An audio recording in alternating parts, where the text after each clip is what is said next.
All right, all right, all right. Chris Kubbernus. I pronounced that right? The last name? Everybody pronounces it differently, so I'm just happy that you've attempted it. I have no idea what the right answer is. I've heard Kubbernus, I've heard Kubbernus, I've heard Kubbernus, I've heard everything. So I'm just, if you can get in the vicinity, I'm fine. Cool, cool. I'm curious as to all the teachers that butchered it growing up, though.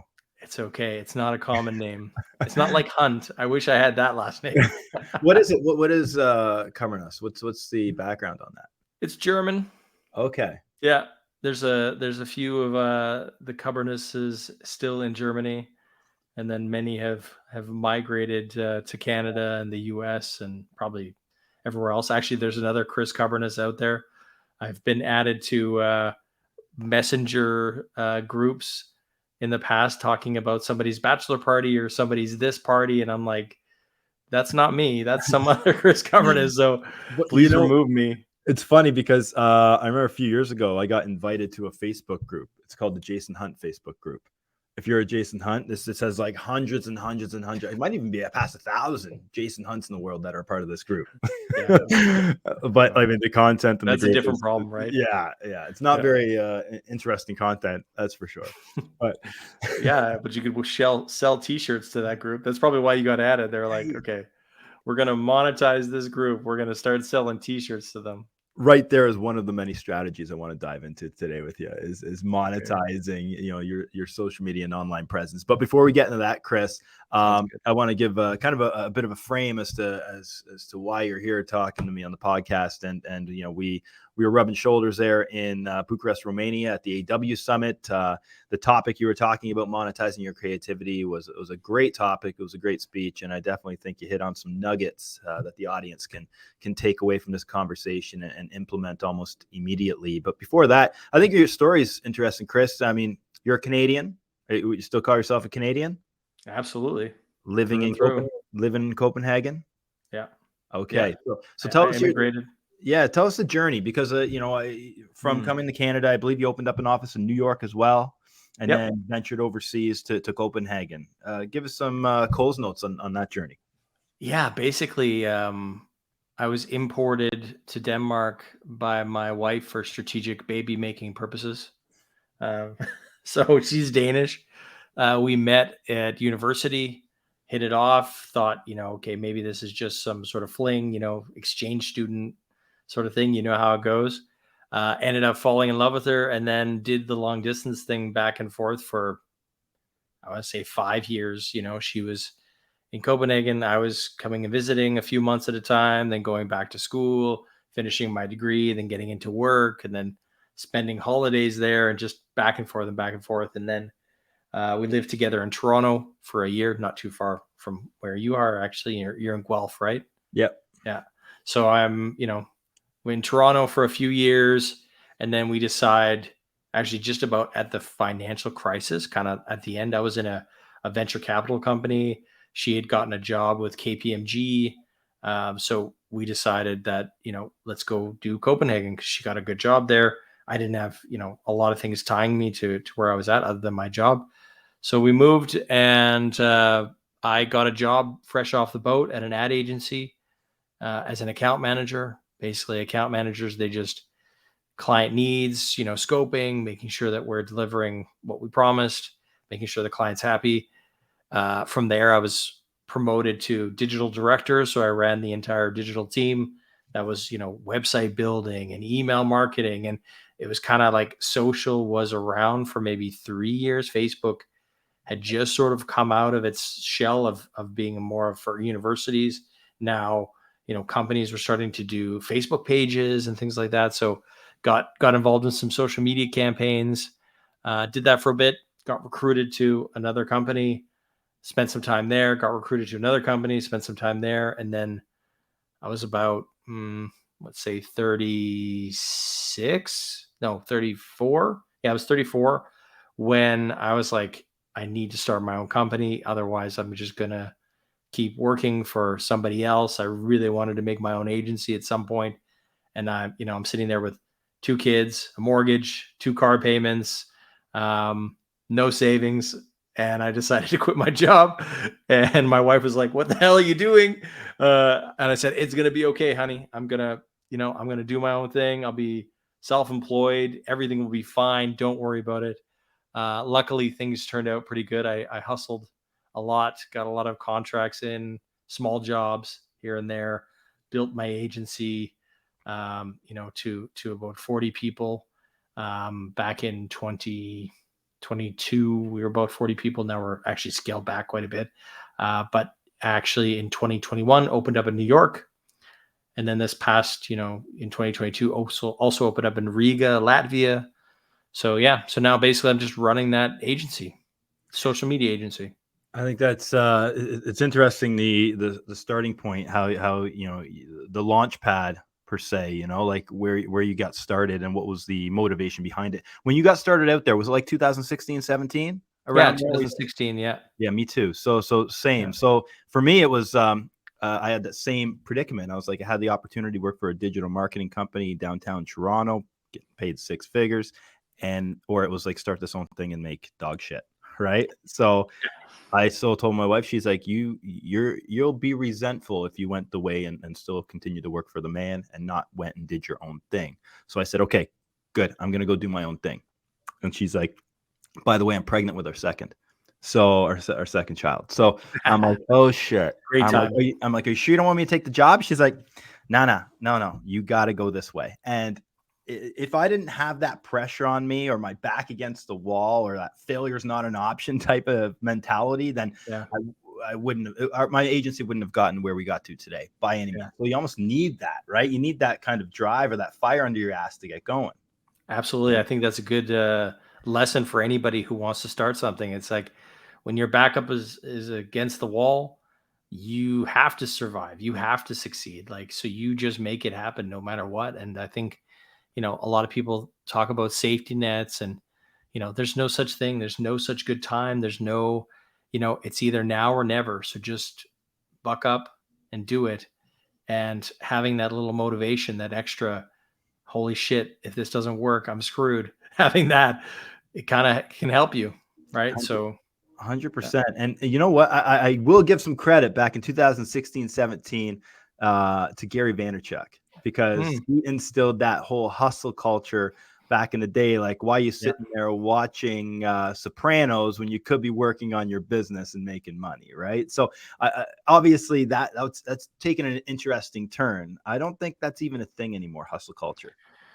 I mean, it's an interesting thing that you bring up. I think that it ebbs and it flows, and I think that right now, obviously during COVID as well, there's been a realignment of sort of values and what we consider to be valuable work, what we think is invaluable work. And I think, Gary's definitely has his fingerprint all over the digital marketing space and all over the, I guess, entrepreneurship space. You can't discount that. And I do think some of his tenets or some of his teachings very much hold up.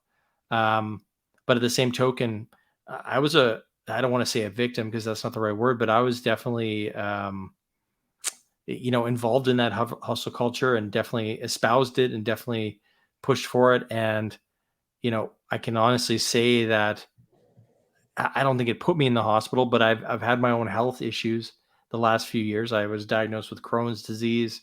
I don't know if you know anything about that, but basically they had to remove some of my intestine. Oh, wow. I had an ostomy bag for a year, and then they put me back together, and now I'm on permanent medication for the rest of my life. Now, did hustle culture create that, or no?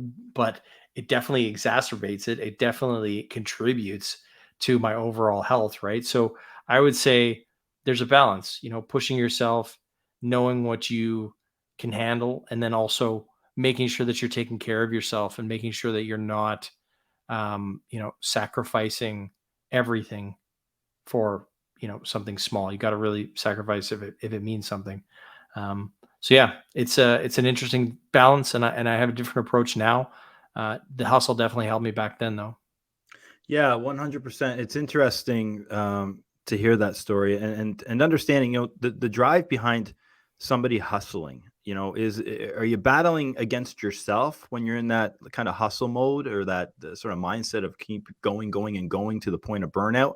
Or is it fear of competition? Like wondering, oh, well, I'm going to go to bed early tonight, but my competition's still working, so I should probably stay up a couple extra hours, Yeah, it's a combination, right? I think we're all just trying to prove ourselves. We all have a little bit of self-doubt, despite, the the bravado or the confidence that we might exude. All of us have our own insecurities. And I think definitely those insecurities can be an advantage and you can use those to push through.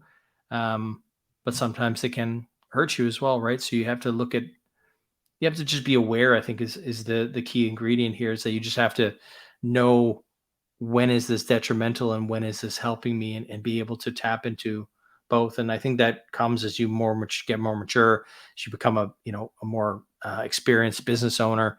You figure out, oh, okay, that needs to tone down, that needs to come up. How do I use these things to my advantage and not my disadvantage? At what point did you kind of take your foot off of the gas? Was it to the point where you got sick and you're like, man, I really got to pull back, or was it before that? No, it was definitely that caused a lot of it. I think it also helps when you start to add on team members. I mean, I got to really hand it to the group around me. I mean, they started taking things off, and I would say that to um, my own humble brag here, if you want to call it that. Like, I hired good people, and I wanted to purposely hire people in areas that I thought I suck at, or I thought I don't need to do that. For example, a CFO managing the finances. For the first 5 years of the company, I was managing the entire finance and doing account management and doing a little bit of creative direction and right, you do as a business owner. And you know that just doesn't make sense. Like, at some point you got to go, all right, I need somebody to take this to the next level. I need this take this off my shoulders so I can do something else. Same with the operation side. Somebody, finding my chief operating officer, fantastic at running the ops of the company, project management, contracts, the whole flow of the agency. That's all in her hands. And it's just amazing that I have these people. And I think for any business owner, you really have to look at those things and go, should this be with somebody else? Can I afford this? Maybe it's a part-time person, even maybe it's a contractor, but should I be doing this? Is it just is it causing me more hours? Can I be spending in a different place? Is it detrimental to my health, even just doing this one part of the job? So that's really what happened to me. I was able to fulfill those roles, and then yeah, I slowed down definitely after I was diagnosed, because I was in the hospital also for, like, I think in the hospital total the last 2 years I've been in there for 2.5, 3 months, in and out. Wow. So that causes you that you have to slow down. Like, you have no other choice. It's yeah, I think that is it's such a good point, that the importance of finding the right pieces to the puzzle, in terms of whether it's a business partner, whether it's a director of operations, that person that offsets everything that you maybe shouldn't be focused on, right? I think that's like your director of operations essentially is probably your savior in a lot of ways, right? Yeah, absolutely. I mean, like, everybody we do as well, like, that we put on the team, it's if they're not, contributing to making the ship either point in the right direction or go faster, then you don't need them. Like, so you just have to be very careful also that you don't. I mean, I'll tell you what, we scaled back quite a bit over the last 18 months. We were up at 40 people just after COVID. A little bit of COVID hiring there that also got us, because during COVID, everybody switched their budgets Mm, to social media, mm, right? They weren't doing events, they weren't doing mhm. billboards, they weren't doing television ads, they were doing social media. So our budgets just went through the roof. And as a result, we also hired a lot of team. We also hired maybe people that weren't essential, things that we should have maybe hired out, contracted out, instead of bringing in full team members for. Um, so we grew a lot during COVID, and then after COVID, as budgets then switched, we're left with, whoa, we're not the right size anymore. we have to sort of scale back and figure out what's a good size for us now. So now we're back down to, actually we'll be 21 people come August 1st, I think, because there's some people that are, their contract is ending, or their paternity sort of contract is ending, paternity cover and stuff like that. So I think it's August 1st. We're at 21 people, and that's, that's a good size. And we got rid of some of the non-essentials, 21, is that 21 in office in Copenhagen? No, we got a couple in Latvia, we got a couple in the US, and then the rest are in Denmark. Very good. Awesome. Yeah. Okay. Switching lanes here for a second. I want to talk about the topic that you dove into in Bucharest there at the AW Summit, and that's monetizing your creativity. Excellent topic. I think it's very much geared towards any entrepreneur out there, essentially, that wants to find a way to monetize their creativity. So, how can somebody leverage their talents to generate that additional income stream? Yeah, it's a good. I mean, we're sitting here, and it's a good example of monetizing creativity, or monetizing maybe an audience, if you want to even go that far with it. But the thing is that you cannot. It's really hard to escape being a creator nowadays. If you're a business owner, or you're a business, or you're an entrepreneur, the leverage, back in the day used to be, hey, if you could find resources like oil and gas, that was your leverage. If you could find, and then it became leveraging money in the banking industry. And then that's still the case now, but that was the big thing. And then can you leverage people? Can you leverage great amounts of staff? And then the internet revolution said, could you leverage data and leverage, code? And now it's like everybody's leveraging audience. Audience is the golden ticket right now. And you see this across so many facets of business, and so many things like Prime energy drinks, and anything that Mr. Beast is doing, and anything like mentioning Gary V. I mean, like, he's built a $200 million in revenue agency in 10 years or 12 years. And it's largely due to audience. It's largely due to monetizing the creative content that you're creating. And it can be done in many different ways. It can be done like we're doing right now with a podcast, and then getting guests on. Those guests maybe introduce you to others that you can work with, and through business partnerships, or they become a client of yours. That's been successful for us at the agency, running our Social Media Sucks podcast, having guests on, and then the guest sees what we do and what we're into. And then they're like, hey, you guys should do some social content for us. Great, let's talk. So that's also one way to monetize it. And then there's tons of others, like YouTube and TikTok, and brand deals, and affiliate marketing, and websites, and traffic, and just there's an infinite number, merchandise, for example, or any of those things. There's just so many facets to actually monetizing this. And some are short term. I can, have an affiliate link on my website, and clicks in, and I get that affiliate, that cash back, or that discount, or whatever I get. Some are more long term, like you've built an audience for a podcast, and then business comes from that. It's just what you want to do and how you want to do it. Yeah, I think a lot of listeners might be sitting there wondering, like, okay, yeah, there's all these different ways to create content, monetize content, but my followers are stuck at 200 or 300, and I can't surpass that no matter how much content I put out there. You've obviously amassed a large following for yourself. The Gary V's have amassed large followings for themselves. What would you say are some of the biggest needle movers in moving that follower base north? Yeah, I think this is an interesting topic, right? Because there's sort of two sides of the coin, or there's a different, I think the definitely I was right place, right time. I would say that I got lucky in lots of ways. Being new on a platform, for example, Snapchat, when it was sort of coming up, that's where I made my biggest moves. Like, I had 200,000 followers on, and they weren't even called followers, right, on Snapchat. And the only way that you could figure it out was through like proprietary analytics software that came in much later. So it was a bit of a weird sort of way to get your data. But that, I was lucky. I was early on a platform that did well, that exploded. And from there, I became sort of a sought after voice on Snapchat.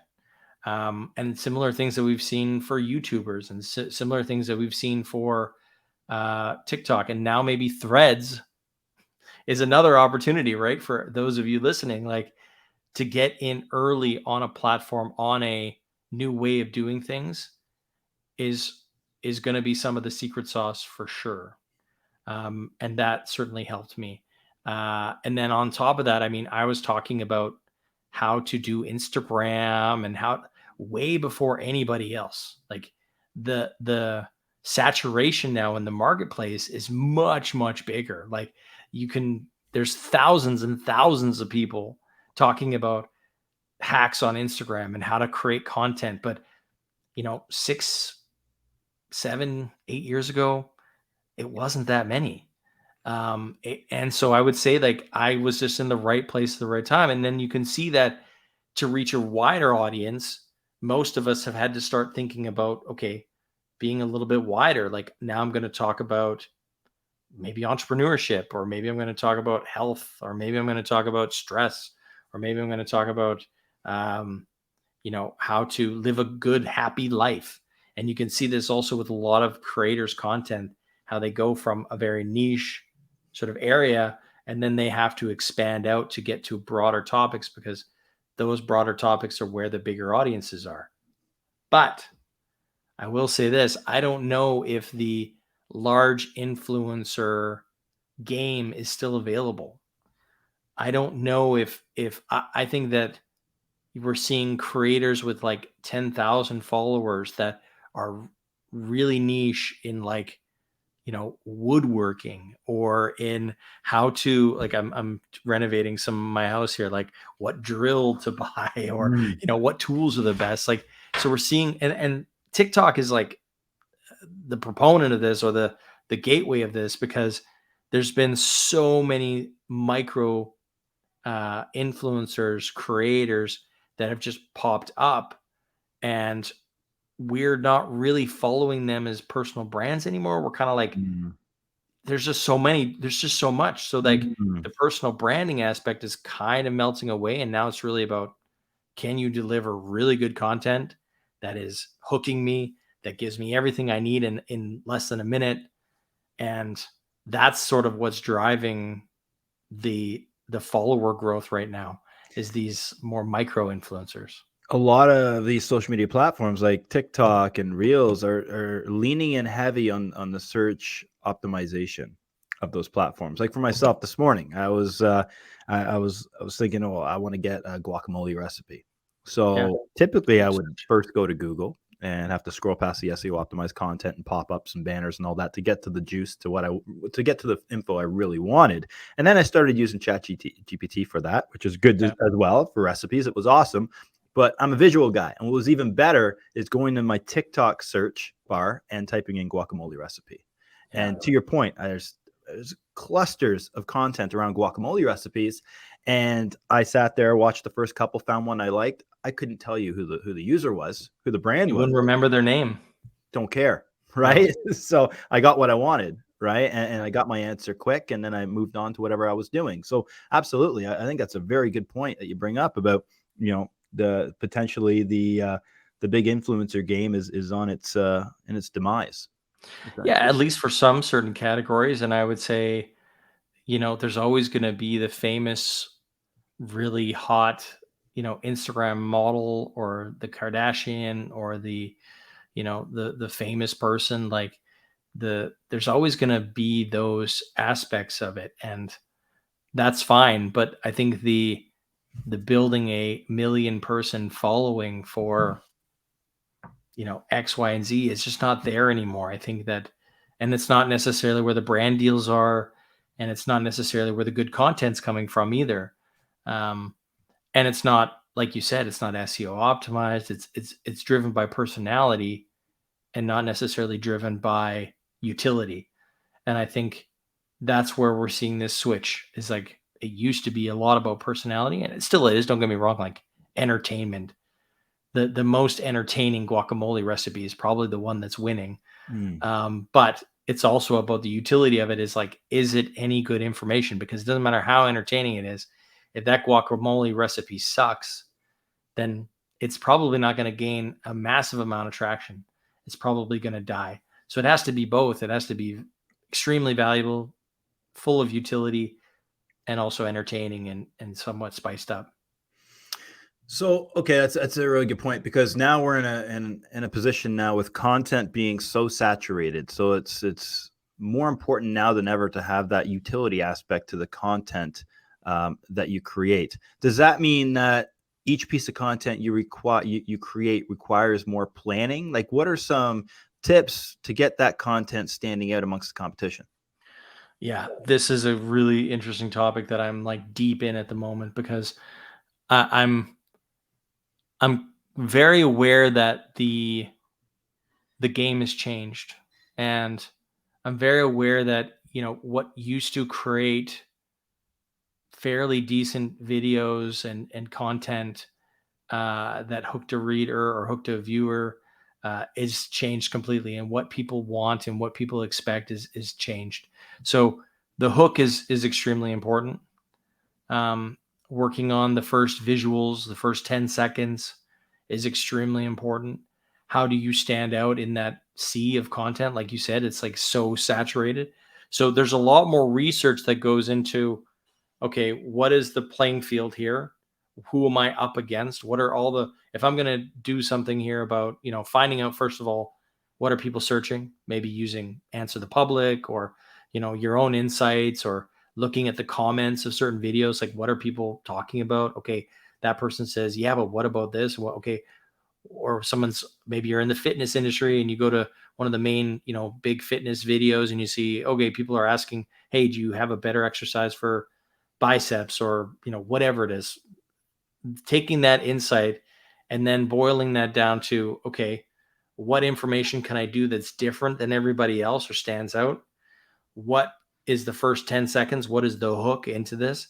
So understanding human psychology extremely well, and really, I would say, workshopping those hooks is really important. So thinking, okay, I'm going to write 10, 15 hooks into this, see which one I like better, maybe even pass it by a few people. Hey, which one of these do you think like really grabs you? Those things really, really matter. And then I would say people are also, because of the saturation, you need to provide some social proof. Like, what we're seeing in these videos now is like people saying the hook, and then they're saying why you should actually listen to them about this topic. So I'm a fitness instructor. I won this gold medal, or I won this, or I own this own studio, like whatever those things are, so that people know, okay, this is legit. I should keep watching, because our bullshit meter is on high alert on these viral videos, because we've seen so many that are just like, does this person actually have any authority to talk on this topic? So we're seeing this sort of hook, and then social proof, and then we're getting into the brunt of the content. Usually there's also a mix of like a little bit of what I call enemy marketing, which is the pushback on norms or what you've seen others do. So you'll say, okay, I'm going to show you this is a guacamole recipe that I got from my grandma, my Mexican grandma, who, swore by it. It was at every family dinner, and it was the best thing. Everyone talked about it. And then go into, hey, I'm a personal chef. I've been doing this for 10 years and blah, blah, blah, blah. And then here's what I'm going to show you. Now, people might tell you that you need to do this part of your guacamole first, or that part. That's all bullshit. You got to start here. So that enemy marketing aspect, that combativeness, that, against the rules, against the norm, is also what we're seeing a lot in these types of content now. And then you're obviously giving the value, making it nice, interesting, changing the visuals. Maybe, doesn't have to be like snappy, snappy, snappy. People often say that, hey, it's got to be really fast moving and stuff. No, that's not a hard and fast rule. We've seen lots of slow content that is one shot, top down, just really explained really nicely. And then, then you wrap it up with a call to action. Like, if you like these, I do tips like this every day on different food, Mexican food, come back for more. And then you just leave it at that. Mic drop points right there. I think it's so important. I mean, enemy marketing is prevalent. You see it all the time now. And I think the key is what people need to do is become disruptive in those first 3 seconds, or disruptive in the hook, to capture the attention. Because you got to think, a lot of people just create the ads without thinking what other ads are being served to that user as well. Because if they're showing any intent with the service that you offer, good chance they're inundated with all your competitors' content. So it's almost like going to that page transparency on their Facebook page, looking at the ads that they're running, and how can you differentiate yourself from them? Yeah. And that's on the ad side. I mean, it's much easier on the ad side too. Like, well, not easier. It's just, you have to know your niche. You have to really go into it and say, okay, how can I stand out in this sea, and do some searching and do some digging and understand what things are working and what aren't working, what isn't working. I mean, it's a bit anthropological these days. Like, it's really like going deep. And we try to do this at the agency on a daily basis. Like, why is this working and why is this over here not working?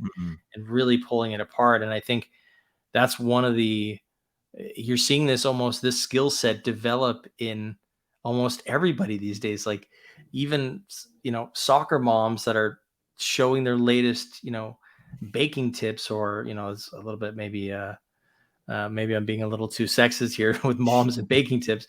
Maybe it's a soccer mom showing how she lifts 40 pounds of weight overhead. I don't know. But I've never seen that content, but I've seen a lot of the other content. You've seen a lot of the other content, or it's, or actually, speaking of reno, my wife does a lot of the reno around here too. Like, we've seen a lot of, carpenter women doing a lot of stuff. But my point is, like, they are building a skill set of content creators. They are becoming social media experts. And it's wild to see that. Like, they have no job in this category, but they're building those skill sets. And I think it's scary, but it's also a little bit exciting as well, right? That people have started to take on this job without it actually being a job. Do you run any ads for your own agency to generate some inbound leads? Yes, we do. Currently, we've kind of paused everything, but usually we do. We use a lot of LinkedIn ads. We've used a lot of Google search ads in the past. We don't run a lot of Facebook at the moment. We don't run a lot of Instagram at the moment, but those things are going to change here in 2 months' time. We're launching a new website, launching a new brand, trying to, mix up the message. Because I'll tell you what, this is where, I did the classical mistake, and I think a lot of businesses can recognize this, and it's something we often tell our clients as well. Like, hey, don't turn off marketing. Like, just keep investing in marketing. I know, times are tough, a little bit of recession, a little bit of issues here and there. Don't turn off your marketing.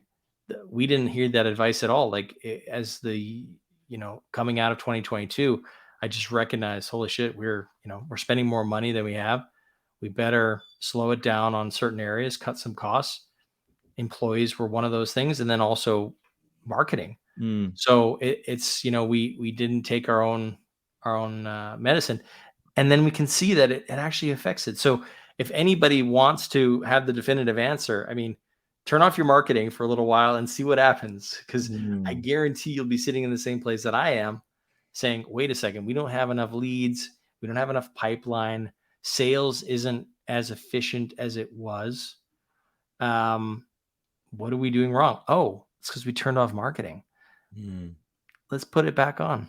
And I'm not maybe like marketing, but advertising. I would say, like, we're still marketing. We're still doing some events. We're still, posting organically. But, when we turn off advertising, we can definitely see an impact on the business. So it's a very good lesson to learn.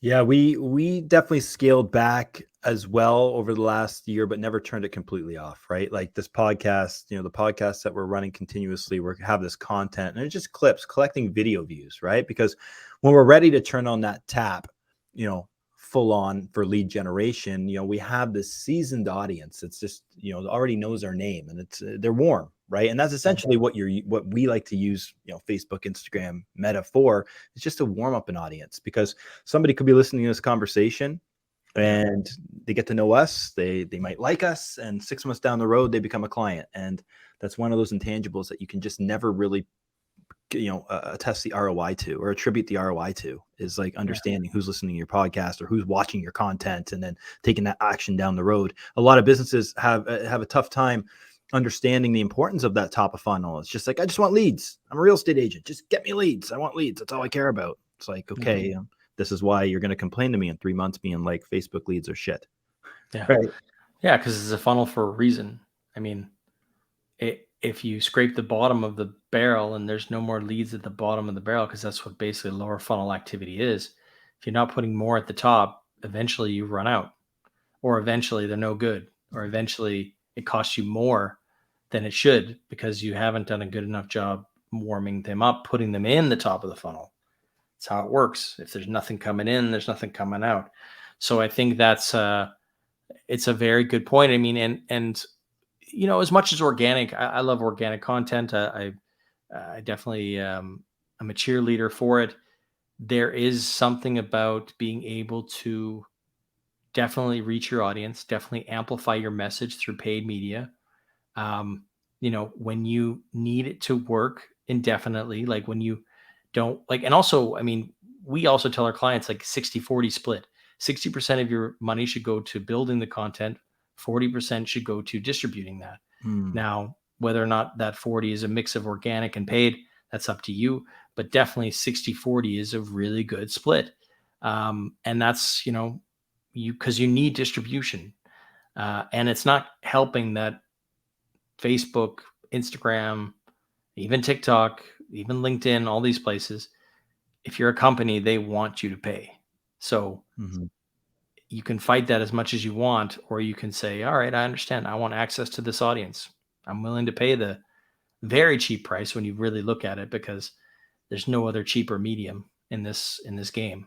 It's really highly efficient and really cheap compared to paying for a one-time billboard to sit on the side of the road that you don't even know if your prospects are driving past. So when you say 60-40, you mean 60% of the bandwidth to create that content and 40% of the budget to distribute it? Is that what you're looking at? Okay. Yeah. Gotcha. Okay. And I mean, many people would play with that and say, well, maybe it should be 80-20, or maybe, but oftentimes you see brands go the other way. They'll go, 80-20, where it's 80% of the media budget, 20% content and creativity. And then you're like, this is not, there's a reason why it's costing so much to get these leads. Yeah. Because your ratios are off. So that's that's interesting. So yeah, how much emphasis do you put on the quality of content being churned out there? Is quality super important for you, or is throwing out ugly ads out there as well? Is that something you might throw into the mix just to test? I think that, I mean, I wouldn't say it's ugly is a different a word I wouldn't use, but I would definitely use, like, we're seeing more UGC style things that are done by the phone. More, I would call, what you'd call authentic content that is innocuous, content that doesn't look like an ad. That's what is sort of operating. And you could even say, like, even like an image picture, but the text is sort of written like it was produced in Instagram stories, or produced with available design tools that you have on your phone, versus a more traditional ad that you'd see in a newspaper, or, highly designed. We're seeing those things do much, much better than the super design stuff, unless the super design stuff is designed to be that, like, so creatively juicy that you go, whoa, this is next level. This is something else. You can't really be in the middle. I think that's where the problem starts, is like, if you're in the middle, you're just wallpaper. Nobody sees you. So it's either super creative or low end. Like, I think the middle is where we have a problem right now, and maybe that gets fixed. I don't know, but I'm just finding that those are the two areas you play, either in meme country or in like super produced country, like, and trying to find that that what works for you, or doing a mix of the two, is really an interesting creative test. I think the point is the users now are very savvy and they can sniff a sponsored ad a mile away. And you're just trying to separate yourself from the wallpaper, right? It's funny. Last night, myself and one of my colleagues created an ad. We're trying to drive traffic to a survey. Okay. And we're trying to come up with the copy for the ad. So we're sitting there in the boardroom, just kind of shooting the shit about it, cracking some jokes.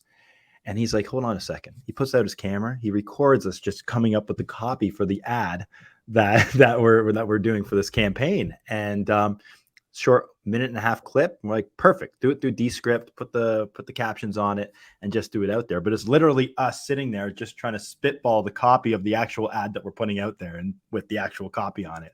And it's just got this comment like where I'm talking about adding emojis and more sirens. We need more sirens, But we're launching. Yeah, that's brilliant. I mean, that's so nice that you break in the fourth wall in the creation of the ad.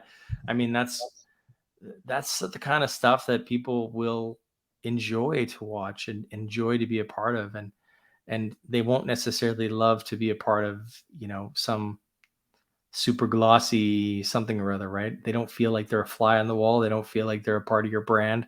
They don't feel like they're a part of the joke. They're not in on the joke. So I think that's where, that's a brilliant idea. Like, it's amazing. It's funny because I think a lot of entrepreneurs fall into this trap too, and marketing agencies. It's like they look at an ad, it's like, oh, that's gonna crush it. That's a really good ad. I think that's gonna be awesome. But it doesn't matter. What matters is the data, right? So we're just doing this test to throw it out there and be like, let's see what the data spits back and if it actually works. Yeah. And I never argue with people anymore about whether something's going to work or not. I just say we can find out in 10 hours. Yeah. You run that, we'll run these both ads. We don't need to debate. Like, I'm not going to argue with you whether or not the button should be blue or green. We can find out today. Like, that's the place that we're at. And until marketers sort of switch their mindset to understanding that, we have the greatest sandboxes in the world at our disposal, there's no sense in sitting here debating things anymore, because we can go find out. And cheaply, like content. I mean, I also tell the ideation and the creativity to find out what should we do is the variable, is the place where you should, spend your time. The production of it is nothing. If we look at AI tools and we look at where things are going from a global content creation standpoint, like you can pop this video that we got right now into an AI tool that'll spit out the best, 20, 30-second clips, give you 10 clips, all with subtitles, and it does it in less than an hour, when you used to pay an editor, $500 to do that. And it's like, okay, then the production's not where the money is being spent now. It's not where the time is being spent. It's actually in the creative ideas, right? So let's come up with the ideas, spit out as much production as we can on it in the short time that we have and the short money that we have. And then let's go test, let's go see. And then you'll know in 24 hours, which one is the best one. How are you using AI right now in your agency? Too much. I think we've signed up for too many tools. I got to scale it back a bit. It's all over the place, but we're using it across the board for obviously image generation. We've been playing with it for video generation as well. We've been using it for text. We've been using it for production, cutting content, subtitling content, iterations, like asking it to spit out, 5 versions of this one ad. I think that it's a mixed bag. Some is really great. Some needs some tweaking. I think that spending your time to figure out how to prompt AI tools the proper way is a fun job in itself. Like, I think I've found a little bit of the secret sauce lately. I've been really spending, it's that 60-40 thing again. I'm spending 60% of my time figuring out the perfect prompt and 40%, getting it and then, reviewing it and tweaking it. So, I think that's where things are interesting is really just playing with those prompts and and feeding it as much data as possible first and foremost. Trying to get unique content out of those things and not just, bullshit in some ways. Well, the prompt always, the bot is always just trying to learn, right? And it's just a matter of feeding that bot more information, right? Instead of just shoot me a blog post about top 5 social media trends of 2023. Yeah.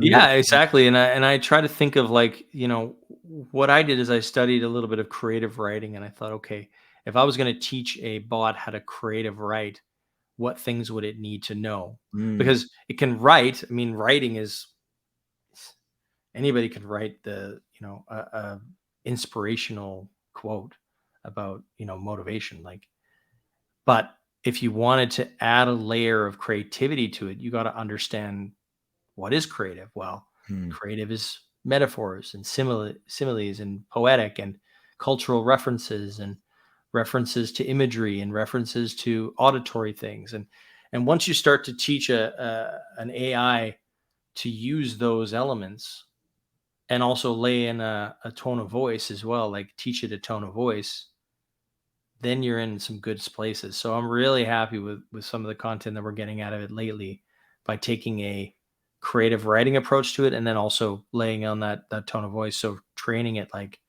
this is the tone of voice. It is whatever it might be. Is it rebellious? Is it dark humor? Is it inspirational mixed with, whatever it might be, hippie?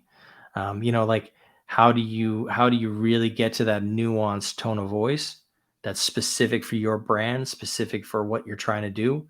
That's gold nowadays. So I really want to drop that tip to everybody. Spend some time training an AI on the tone of voice and the creative writing, and you'll find that it just goes way, way better. Awesome. Love it. Chris, this has been great. If our audience has any questions for you, how can they get in touch? And also, what are your socials? Yeah, absolutely. DM me. I'd love to know that you heard the episode and what you thought of it. So just find me on Instagram, instagram.com/Chris Kubby, Chris Kubby on Twitter, which is ChrisKubbby. I'm Chris Kubby everywhere. YouTube. You can search Chris Kubby on LinkedIn, just wherever you like to spend your time. I'm usually there, unless you're on OnlyFans or you're on Threads. You're not on OnlyFans yet? No, not yet, man. I mean, like I don't know. I don't have any reason yet. Yeah. Pornography is free. I don't know if anybody knows this. Maybe I'm dropping a mic here, but like, I don't understand this whole paying for this thing. I don't get it. But but you can't find me there. But you could find me on Threads. Even I just got up on Threads, so you can find me basically everywhere. Cool. Any stages you're going to be on anytime soon? Yeah, I got 2 in Copenhagen, actually, sort of back to back, November, December, and then I've got nothing else booked, actually. So I'm almost done. I don't know if anything else is going to come in, but November, December is it. So what about you? Yeah, no, probably in the fall, be heading back over to Europe, try to parlay as many shows as I can while I'm over there, right? It's a long haul from this side of the ocean, right? So try to make the most of it. So good idea. We'll see. Yeah, definitely. But Chris, thanks a lot. And thank you for your time. Yeah, thank you.